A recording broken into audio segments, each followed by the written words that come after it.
Hello everyone. Good morning to all. Greetings from Shri Sahakalkar College Devgad. Myself Professor Rashmi Hirlekar and welcome to the session Financial Accounting.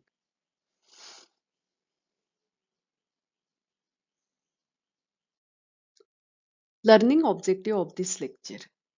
In today's lecture, we will discuss about objective of stock valuation, effect of an error in valuing inventory, and systems of inventory valuation such as periodic system and perpetual inventory system. In previous lecture, we have discussed about meaning of inventory and valuation of stock in trade. In today's lecture, we are going to discuss about objective of stock valuation. There are 5 objectives of valuation of stock. First, ascertainment of correct profit and loss made during the year. आता stock valuation का करायचं किंवा का आवश्यक आहे तर correct profit and loss कळण्यासाठी ascertainment of correct profit and loss made during the accounting period. Second, disclosure of true and fair financial position of business म्हणजे व्यवसायाची ट्रू आणि फेअर फायनान्शियल पोझिशन काय आहे ते कळण्यासाठी. Third, preparation of correct statement of claims or loss of stock, if any, due to fire, flood, etc. काय म्हटलं? Preparation of correct statement of claims for loss of stock. Suppose stock मध्ये काही loss झालं आणि तुम्हाला जर claim करायचा असेल तर preparation of correct statement of claims साठी स्टॉक व्हॅल्युएशनची आवश्यकता असते. आता स्टॉक लॉस कधी होतो तर ज्या वेळेला स्टॉक आगीत जळतो म्हणजे क्लोजिंग शिल्लक असलेला साठा आग लागते, पूर येतो किंवा चोरीला जातो, अशा वेळेला करेक्ट स्टेटमेंट क्लेम स्टेटमेंट करण्यासाठी स्टॉक व्हॅल्युएशनची गरज निर्माण होते.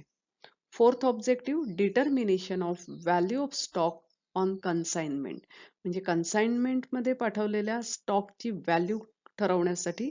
And last one, determination of value of stock sold on sale or return basis म्हणजे जो स्टॉक आपण विकलेला आहे तो सेल ऑन रिटर्न बेसिसवर असेल तर त्याच्या स्टॉकचे व्हॅल्युएशन करण्यासाठी सुद्धा आपल्याला स्टॉक व्हॅल्युएशनची आवश्यकता असते.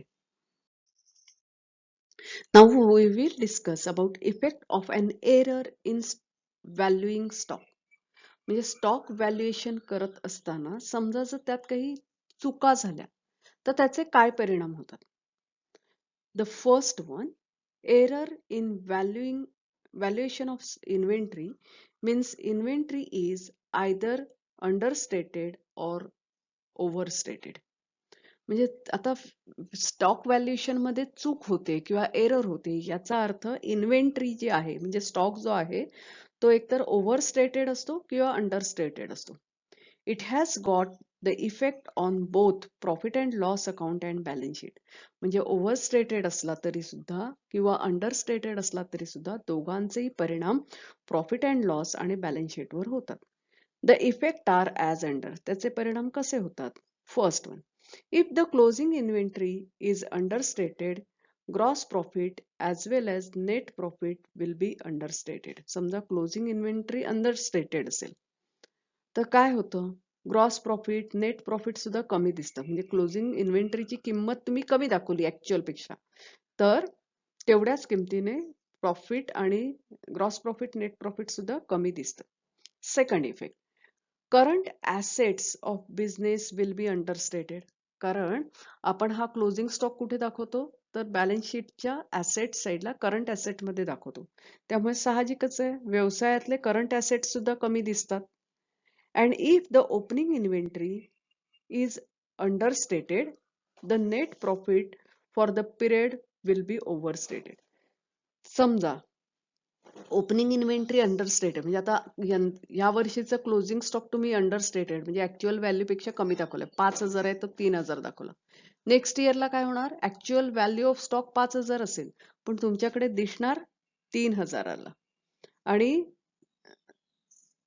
त्याचा परिणाम काय होईल तर नेक्स्ट इयरला नेट प्रॉफिट विल बी ओव्हरस्टेटेड. तुमचं नेट प्रॉफिट 2,000ने जास्त दिसेल. The above effect will reverse when the inventory is overstated.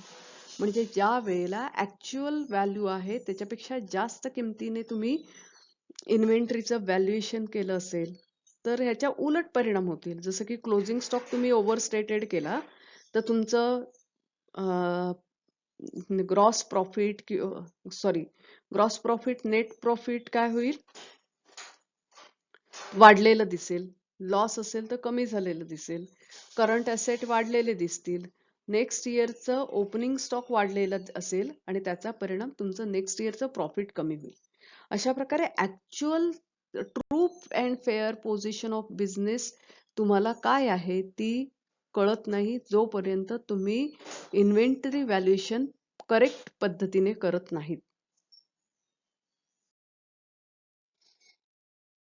Inventory system.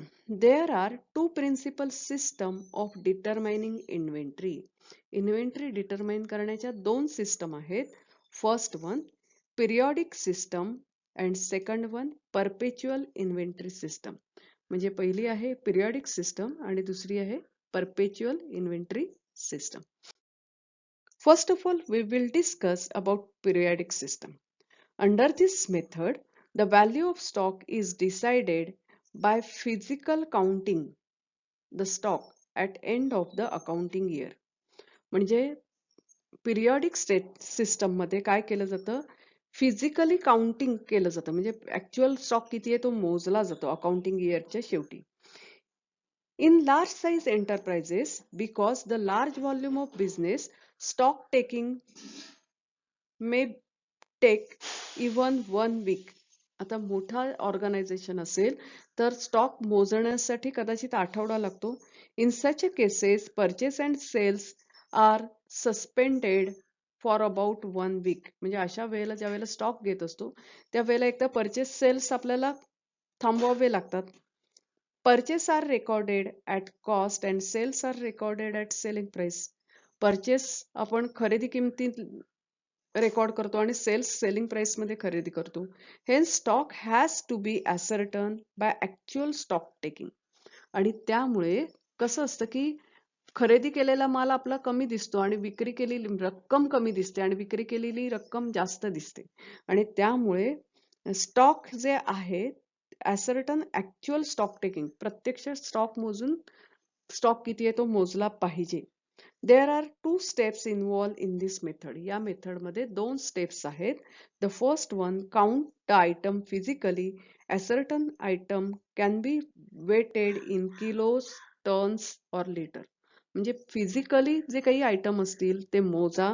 आता certain items can be weighted म्हणजे काही वस्तू अशा असतील त्यांचं वजन करावं लागेल किलोमध्ये किंवा टन्स मध्ये किंवा लिटर मध्ये, पण तुम्हाला त्या मोजाव्या लागतील.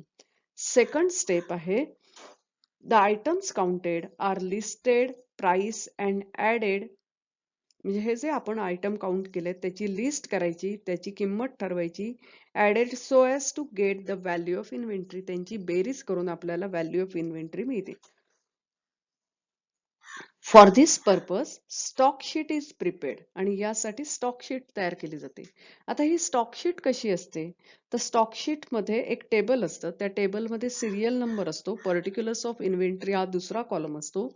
तिसऱ्या कॉलम मध्ये नंबर ऑफ युनिट्स लिहिलेले असतात. चौथ्या कॉलम मध्ये प्राइस पर युनिट लिहिलेलं असतं आणि पाचव्या कॉलम मध्ये व्हॅल्यू ऑफ युनिट लिहिलेले असतात. आता पिरियॉडिक सिस्टम चे फायदे काय आहेत तर advantages of periodic system. First, stock valuation is done accurately. Correct stock valuation होतं. लेस एक्सपेन्सिव्ह आहे पण त्याचे डिसएडव्हान्टेजेस पण आहेत. It affect normal business operation at end of the accounting period. कारण अकाउंटिंग पिरियड जवळ आलं की तुम्हाला स्टॉक व्हॅल्यू मोजावा लागतो, त्यामुळे नॉर्मल बिझनेस ऑपरेशनवर परिणाम होतो. It becomes more expensive if income statements are required more frequently. समजा इन्कम स्टेटमेंट तुम्ही वर्षातनं एकदा करत असाल तर ठीक आहे, पण वारंवार तुम्हाला इन्कम स्टेटमेंट करावं लागत असेल 3 महिन्यांनी 6 महिन्यांनी, तर अशा वेळेला हे मेथड फॉलो करणं महाग पडतं. Discrepancies will never come to light. Counting करताना काही चुका झाल्या असतील तर त्या लक्षात येत नाहीत. And fourth one, inventory control is not possible under this method. म्हणजे या मेथडमध्ये इन्व्हेंटरीवर आपण नियंत्रण ठेवू शकत नाही. Under this system cost of goods sold is calculated. म्हणजे ह्या सिस्टम मध्ये cost of goods sold calculate केली जाते.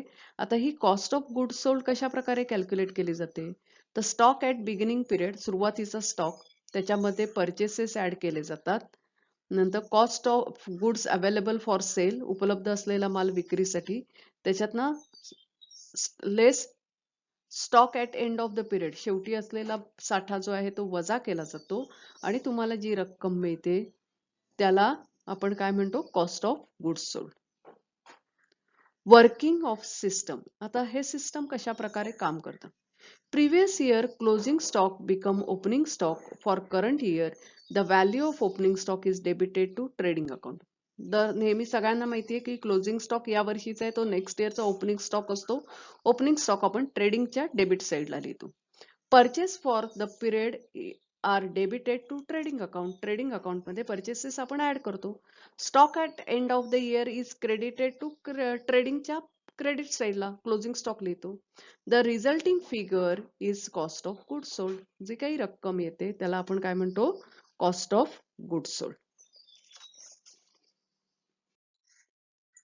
Now we will discuss about second method of inventory system, that is perpetual inventory system.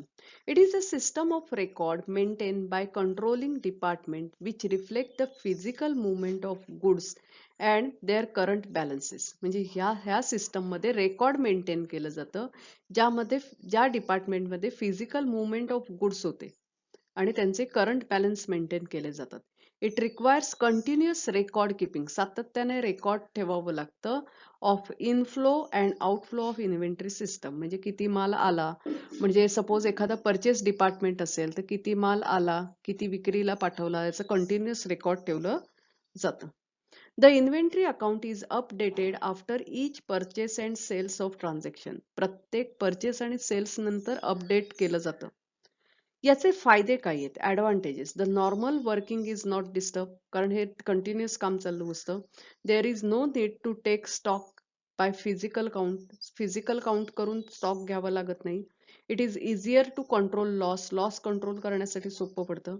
There is no sudden out of stock situation leading to customers dissatisfaction. म्हणजे stock संपला वगैरे अशी परिस्थिती राहत नाही, कारण रेग्युलर स्टॉक मेंटेन करत असतात. It facilitate continuous stock taking. आणि सातत्याने इथे स्टॉक घेतला जातो. डिसएडव्हान्टेजेस काय आहेत. इट इज कॉस्टली, महागडा आहे. Inventory includes lost good.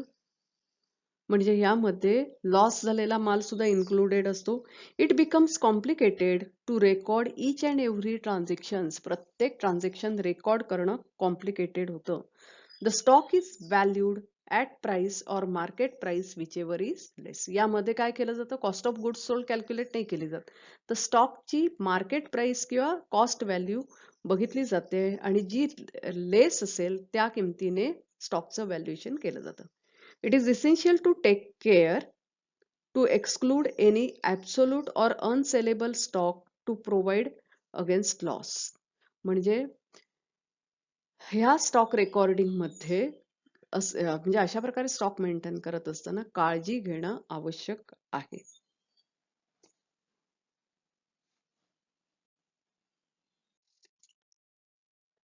Today we have discussed about objectives of stock valuation, effect of an error in valuing stock and inventory system.